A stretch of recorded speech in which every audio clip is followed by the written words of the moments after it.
You're about to hear a forgotten chapter of the Cold War, a story of genocide, covert American descent, and the birth of a nation against impossible odds. This isn't just history, it's the untold truth of how a diplomat in East Pakistan risked everything to expose the horror his own government was supporting. Get ready for The Blood Telegram. The story of the Bangladesh Liberation War in 1971 is one of the most astonishing and brutal chapters of the 20th century, a 9-month struggle for freedom that remains largely unknown to the American public. It's a tale of cultural suppression, catastrophic genocide, and a quiet but profound act of moral defiance by an American official that cut straight to the heart of U.S. foreign policy during the height of the Cold War. Our story doesn't begin with guns, but with language. In 1947, when British India was partitioned, the new nation of Pakistan was born, consisting of two wings, West Pakistan, modern-day Pakistan, and East Pakistan, modern-day Bangladesh, separated by over 1,000 miles of Indian territory. Despite having a larger population, the Bengalis of the East were treated as second-class citizens by the ruling elite in the West. Their economic power was stripped, their culture was mocked, and their language, Bengali, was denied its rightful place.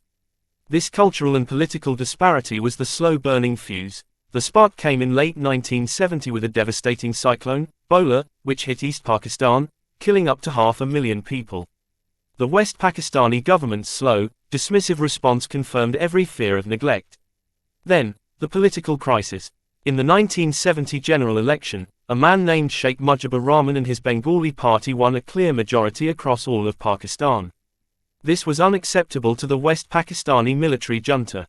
They cancelled the assembly, refusing to let a Bengali lead the nation. The atmosphere in East Pakistan became explosive.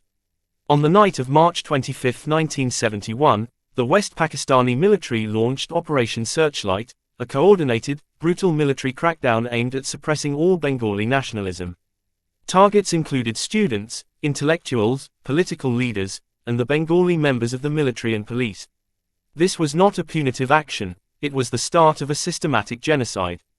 Estimates suggest that in the 9 months that followed, between 300,000 and 3 million Bengalis were killed, and hundreds of thousands of women were subjected to systematic, genocidal rape, a chilling weapon of war. 10 million refugees, a population nearly the size of New York City at the time, fled across the border into India, creating one of the largest and swiftest mass exoduses in human history. The American Consul General in Dhaka, now Dhaka, Archer K. Blood, watched the horror unfold firsthand. Blood, a seasoned diplomat, began sending frantic, unvarnished reports back to Washington, D.C., detailing the atrocities, the mass killings, and the systematic use of terror. His reports described a reign of terror and a selective genocide. Now comes the truly shocking part for an American audience: the White House's response. At the time, President Richard Nixon and his national security advisor Henry Kissinger viewed the conflict through a narrow Cold War lens. They saw West Pakistan as a crucial ally and as a secret conduit for Nixon's groundbreaking diplomatic outreach to China.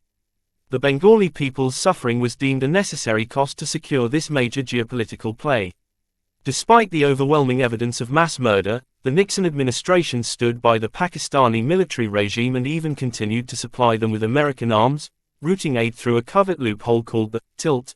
Archer Blood, an American diplomat on the ground, could not live with this moral betrayal. He and a group of like-minded American officials in the consulate drafted a direct, scorching cable to the State Department. It was a descent of historic proportions, an unprecedented condemnation of U.S. policy written by its own men in the field. This document is now famously known as the Blood Telegram. It stated, "Our government has evidenced what many will consider moral bankruptcy. We have failed to denounce the suppression of democracy.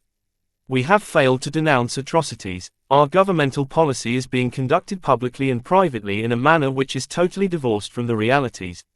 They accused the U.S. government of moral turpitude. The telegram hit Washington, D.C. like a thunderclap. Instead of changing policy, Kissinger and Nixon were furious. They saw Blood and his staff not as moral heroes, but as traitors undermining their foreign policy goals. Blood was swiftly recalled from his post, his career effectively sidelined, punished for speaking the truth and upholding the moral principles America claimed to stand for. The war raged on. The Bengalis, forming the Mukti Bahini, freedom fighters, launched a fierce and ingenious guerrilla war, fighting with nothing but sheer willpower and makeshift weapons against a professional army. Their bravery was legendary, the determination fueled by the desire to protect their families and their culture. Finally, in December 1971, the involvement of India's military turned the tide. The war concluded in just 13 days of conventional fighting. On December 16, 1971, the Pakistani military surrendered in Dhaka, marking the largest military surrender since World War II and the birth of the independent nation of Bangladesh. The blood telegram and the story of Archer Blood stand as a profound reminder that even within the monolithic structure of government, individuals can choose conscience over policy. While the official U.S. policy was one of deliberate blindness to genocide, the courage of one diplomat ensured that the truth, that America knew what was happening, would eventually come to light.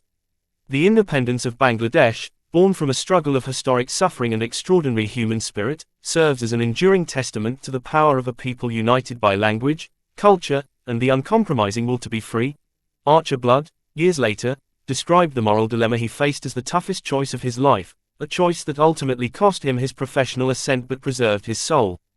The story of Bangladesh's birth is a powerful story of genocide, justice, and the forgotten American hero who dared to challenge a president.